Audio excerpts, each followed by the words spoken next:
What's going on, everybody? Welcome into yet another edition of the Baseline Jumper Podcast. My name is Jason Goldstein, and I'm joined, as always, by my compadre, Ben McDonald. Ben, I have nothing witty for tonight. I am just too excited that the regular season starts in just 2 weeks, Ben. We've been sitting here all summer talking about the draft, free agency, previewing these divisions, and the regular season is almost here. How are you, buddy? I'm all right. I'm doing pretty well. I would say I'm doing a little bit better than our dear friend and hopefully future guest Daryl Morey, who's having some trouble. But I'm ready. I've gotten to watch some preseason basketball, and like you, I'm very excited to have this regular season start up. I can't believe it's only 2 weeks away. No, I know. I just got a notification from Bleacher Report that Ben Simmons hit a three in a preseason game. So the NBA world's already flipped upside down. So, guys, we're supposed to preview the Pacific Division tonight, but we'd be remiss if we didn't discuss what is going on as far as the NBA and China. You're all aware by now, Daryl Morey had a tweet a couple of days ago with prayers for Hong Kong and their protests and their anti-government protests. And now China is pretty much just distancing themselves from the league. So what Ben and I wanted to do is just give a quick take on the situation. I personally believe that it was just freedom of expression. Daryl Morey has that right. He should not lose his job. However, this is a very fragile situation because the NBA has a huge relationship with the Chinese market, the nation as a whole. There's a lot of money invested and there's a lot of people upset. So Ben, your quick take on the situation. Yeah, I mean, I think that this just shows how invested the NBA is in China. They had just signed a deal with Tencent, which is a broadcaster in China. That deal is now over as far as the Rockets are concerned. They're no longer going to be getting their games broadcast. And this is a big moment for Adam Silver as a commissioner. I think that's probably the biggest piece of this. This is going to play into his legacy, and he's stuck in a no-win situation. He has his biggest market in the world that he's really going to have access to on one hand, and then on the other hand, he has the freedom of expression of the people in the league.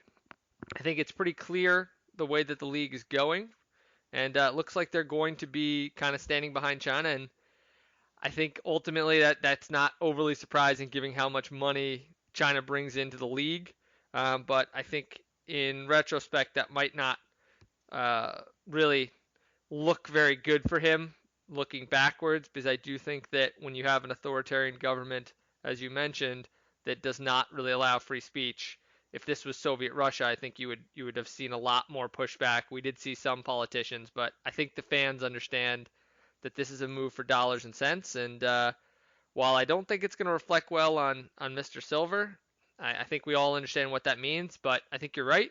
I think Daryl Morey's job security is not what it was, particularly given that the Rockets claim so much money and so much viewership from the Chinese market. Yeah, especially with being Yao Ming being held in such high regard and the commissioner of the CBA over there in China. This is just a real delicate situation. Like I said, we just wanted to touch upon it pretty quickly. It just shows the difference in worlds, right? Because in the United States, you have freedom of speech, freedom of expression, and that's all Daryl Morey did. He didn't go on a talk show. He didn't go on a rant. He sent a tweet with 6 words, and it caused this huge storm. I don't think Morey should lose his job. It's just basically how in China, the government doesn't necessarily want people to oppose the government, where in the United States, you do have that freedom to do so. So I do think this will blow over. I do think that the NBA will repair its relationship with China. I think the Rockets might be on the stink list for a little while. But as far as the rest of the league and Silver's concerned, Silver's great. You saw how he handled the Donald Sterling situation a few years ago. He will right this. But it's not on Daryl Morey to lose his job, nothing like that. It's just a difference in the world. It's 2019. Obviously, every country has different governments, different structures that people live by. So it's a tough situation. It should get better over time. But you have to feel for the 2 teams that are over there this week expecting to play these preseason games. The Nets and the Lakers are over there, and stuff's getting canceled left and right. I mean, earlier today, the Nets were supposed to dedicate a learn and play center at a school in Shanghai, and they were told by the Bureau that they were no longer welcome. There's supposed to be an NBA Cares event in just a few hours here because it's Wednesday morning over in China. And then, of course, the first Lakers-Nets preseason game in Shanghai is supposed to be Thursday. There's another one in Shenzhen on Saturday. A lot of TV stations over there are canceling their broadcasts. I don't necessarily think the games will get canceled, but what happens today, Wednesday, in China with Silver and the government over there will go a long way in telling where this relationship will go. Yeah, absolutely. And Jason, you mentioned this is a great little segue. You mentioned that the two teams playing there right now are the Lakers and Nets. And it's a perfect segue because this week we're talking about the Pacific Division. And I think first up are the Los Angeles Lakers, LeBron's Lakers, if you will, who obviously get Anthony Davis in the offseason. And they come in as one of the most hyped teams in the league, one of the teams that will be getting a lot of attention as the season kicks off. So, Jason, what do you make of them? I think they're the most polarizing team in the NBA from top to bottom because it was long speculated that Anthony Davis would end up in LA. There was a great article on ESPN that came out earlier today about the ins and outs of the trade, and Anthony Davis was in LA at the time, and he was just going to movies, kind of waiting for the dominoes to fall. And then once he settled back in, Rob Pelinka was calling him with every little free agent decision that he had a say on, which he wasn't used to in New Orleans, like the minutia here. Like if they were bringing in a player for a workout, LeBron and Anthony Davis knew about it. So what we're looking at here, Ben, is a pairing of two of the top 5 to 7 players in the world. However, they were the first domino to strike in the NBA offseason. What I mean by that was they had the Anthony Davis trade sealed up before the draft.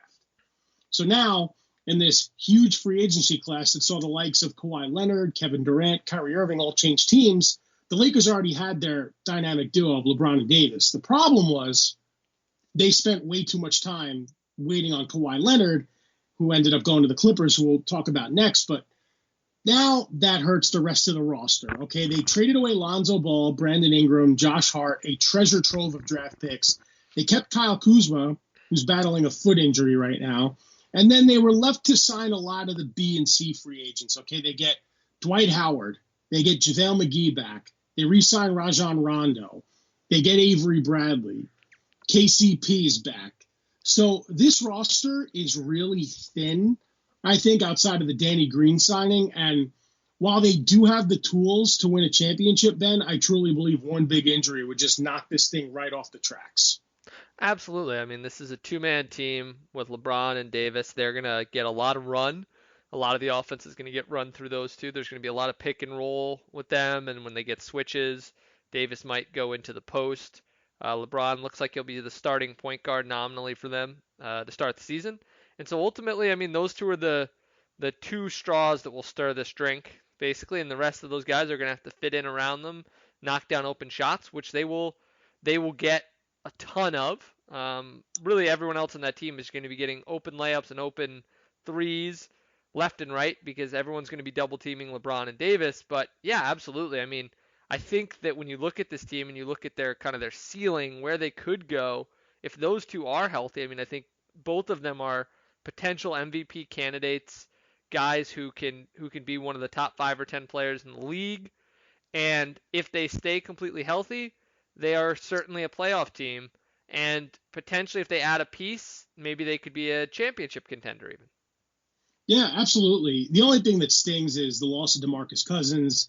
He reunites with his old teammate Anthony Davis in LA, and then boom, gets hurt working out in Las Vegas, gone for the year, which caused the Lakers to reunite with Dwight Howard, who had himself quite the year 6 years ago playing for the Lakers while Kobe was still around. So he gets a chance at redemption in LA. We talked about the rest of this roster. They're expecting significant contributions from the likes of Howard, Rondo, JaVale McGee, KCP. One of their more underrated signings, though, I think, Ben, is the guard Quinn Cook, because Rondo cannot shoot. Okay, he's fallen out of his prime. He's a role player at best. So Quinn Cook, coming off the heels of getting big minutes with the Warriors in the playoffs the last couple of years, if he could come in and kind of ignite that offense and play meaningful minutes at the point, I think that'll help LeBron slide down to his natural position and allow Anthony Davis to also play make from the post. I mean, is there anyone on the Lakers right now that you think was an underrated signing or someone on their roster that you think could have a big year? No, not really. I think that most of those guys are just going to kind of fit in. They'll just be guys around LeBron and Davis. I don't think they're going to get a whole lot of looks. And I mean, I think it's going to really be a lot of dump offs for McGee and Howard for dunks, and Danny Green, Rajon Rondo, Quinn Cook, Alex Caruso, Caldwell Pope, Jared Dudley. All they're really going to be asked to do is just knock down shots around those two, because They're really not going to have to play make much at all. I think that Vogel is going to stagger the minutes so that one of those two are pretty much always out there. We've seen that LeBron is willing to play a bunch of minutes. We'll see how that goes towards the end of the season. But I mean, I think really the storyline with this team is going to be health. If Kuzma misses extended time, that's going to hurt them. And if LeBron or Davis miss extended time, I think there is a real shot that this team could miss the playoffs because they're just so bare behind those guys. They really don't have anyone who could pick up the slack. They have a team that works as long as those guys are healthy. They're all good supporting pieces, but outside of that, I don't think any of these guys are really capable of turning into the number one scorer for a team. So if they face an injury like that, I think it could be a very long season in Los Angeles. Yeah, and I think Kyle Kuzma holds all the keys here aside from LeBron and AD, Ben. You hit the nail on the head because Kuzma is the ultimate X factor. He's expected to take a huge leap forward, was with Team USA, would have made the FIBA World Cup team, but then he suffered the injury and was forced to miss the rest of the tournament. But he's either going to, A, take a huge step forward and be that number 3 option on a championship team, or B, be used as a trade chip. Because if they want to land a third superstar next to LeBron and Davis, the only player left of real value on this roster is Kuzma. So if things start to go sideways, LeBron could see Kuzma right out of Hollywood, and they can bring in a third star or at least another complimentary piece to help them win it all. The only other thing, Ben, before we get to our ceilings and floors is the coaching situation. Because Ty Lue all but had this job locked up, okay, after Luke Walton was fired. But then they couldn't come to an agreement, so they fall for Frank Vogel. However, they load up Vogel's staff with a bunch of former head coaches, Lana Hollins being one, and Jason Kidd being the other. So if you're Frank Vogel, Ben, are you sitting there looking over your shoulder saying, well, if I make a wrong move here, is Pelinka going to replace me with Jason Kidd, who's waiting in the wings? He's close with LeBron. He's close with Dwight Howard. So do you see that scenario, or do you think Vogel at least gets the year? Well, I think that Vogel will have to look over his shoulder. I think less because of Pelinka and probably more because of LeBron and AD. They're going to be much more willing to play under a guy like Jason Kidd, who is a former player, a guy who they know, and a guy who has a good relationship with LeBron. So I think there is a real risk for Vogel if he starts off the season poorly. But I mean, to me, it's really going to be up to him to get this defense to play well. LeBron hasn't really put forth much effort on the defensive end in quite a few seasons. And when you look at this roster, they are not very long on good defensive players. Unless Danny Green and KCP can be excellent on the wing, they could be a mediocre defensive team. And then that will only highlight the problems if James or Davis aren't on the floor or aren't healthy, because they really don't have any other offensive creators. I think that's sort of the most noticeable thing on this roster, is that there are no creators offensively other than their two stars. I mean, even Kuzma is more of a pull-up, one-dribble guy, someone who's going to shoot, but he's not really a creator for others. And so if either of their stars go down, I think Vogel then will really be in trouble. But for now, I think he just has to focus on the defense, make sure that they're an average defensive team, and then hopefully LeBron and Davis can carry the offense for him. So I think that brings us to our ceilings and floors, Ben, all great points. But I think they go hand in hand, because the ceiling for this team, when you have two of the top 5 to 7 players on the planet, including a very back end of prime LeBron James and an in prime Anthony Davis, reignited by a change of scenery. I mean, to me, Ben, their ceiling has to be NBA champions. I don't see a scenario in which it wouldn't be. I mean, do you think their ceiling is the whole thing?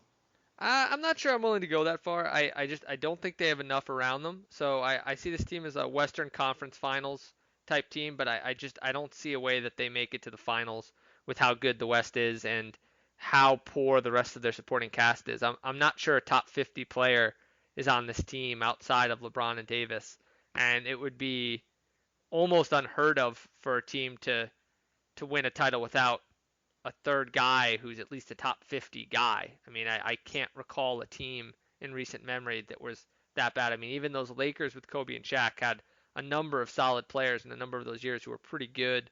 You know, those Bulls teams obviously are considered the Pippen and Jordan, but they had Horace Grant, they had other guys. So